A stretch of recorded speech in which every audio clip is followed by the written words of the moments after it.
Hola, yo soy Diego Soto García y voy a presentar el tema 3, la discriminación y la libertad religiosa.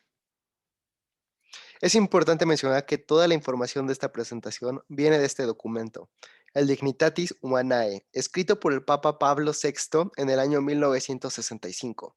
Y sus tres principales postulados son los siguientes. Los hombres están obligados a buscar la verdad sobre Dios, abrazarla y practicarla. Segundo, la verdad se impone por convicción, no por coacción. Y tercero, la libertad religiosa es un derecho fundamental de la persona humana. Este es el índice de los temas que vamos a ver. Ya vendrán saliendo adelante. El primer capítulo nos va a hablar sobre la libertad religiosa en general. Y hablando sobre su fundamento, la persona humana tiene derecho a la libertad religiosa. Libertad se entiende como la inmunidad de coacción, ya sea por individuos o por grupos sociales. Y la libertad religiosa está fundada en la dignidad de la persona. Es por esto que debe ser reconocida en el ordenamiento jurídico, para que se convierta en un derecho civil. Es importante recalcar que todos los seres humanos estamos obligados a buscar la verdad religiosa. Sin embargo, el derecho a la libertad prevalece aun cuando no se cumple dicha obligación.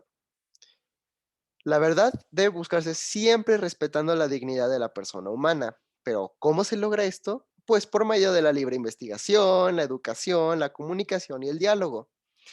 Es muy importante decir que todos los actos de comunicación entre hombre y Dios no pueden ser suprimidos por la voluntad humana, ya que de ser así el caso, se estaría cometiendo injuria contra la humanidad y contra el orden que Dios ha establecido.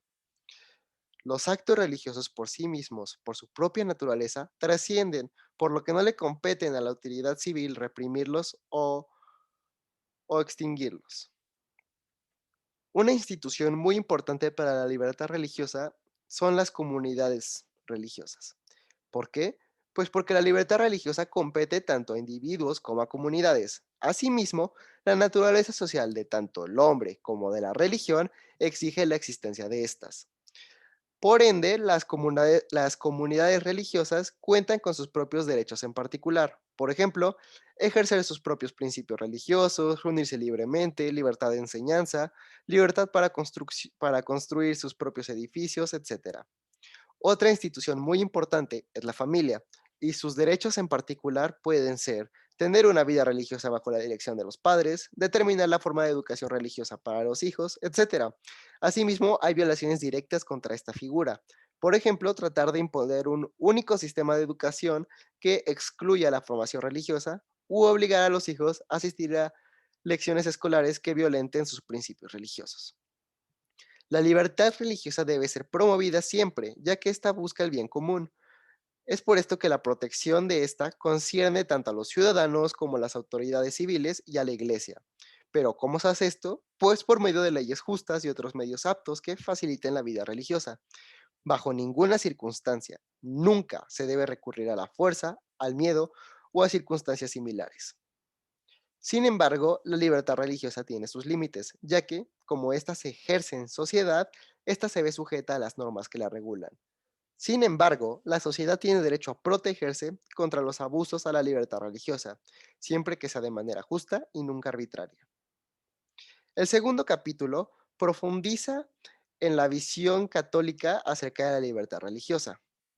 Es por esto que se nos dice que la doctrina de la libertad tiene sus raíces en la divina revelación, y aunque nunca se mencione directa o explícitamente, la libertad se manifiesta en la dignidad de la persona humana. Es por esto que la libertad religiosa va de la mano con el acto de fe cristiano. Y justo hablando de este es uno de los más importantes principios de la doctrina católica, que dictamina que se debe responder únicamente voluntariamente a Dios. Nunca nadie debe ser forzado a abrazar la fe contra su propia voluntad. Pero ¿cuál es la relación con la libertad religiosa? Pues que justamente un régimen de libertad religiosa contribuye ampliamente a que el hombre pueda abrazar a la religión por su propia determinación. Dios llama a todos los hombres a tener fe. Todos nosotros estamos obligados en conciencia, pero no coaccionados. El más vivo ejemplo de esto fue Jesús, ya que él atrajo pacientemente e invitó a sus discípulos a creer, pero nunca los obligó.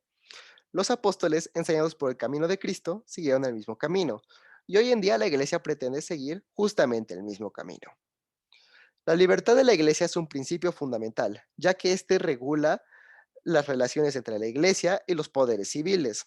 La libertad de la Iglesia es sagrada, por ello, a quienes que traten de impugnarla obran directamente contra la voluntad de Dios.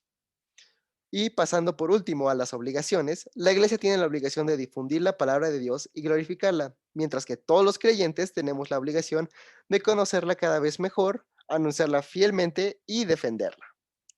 Muchas gracias por su atención.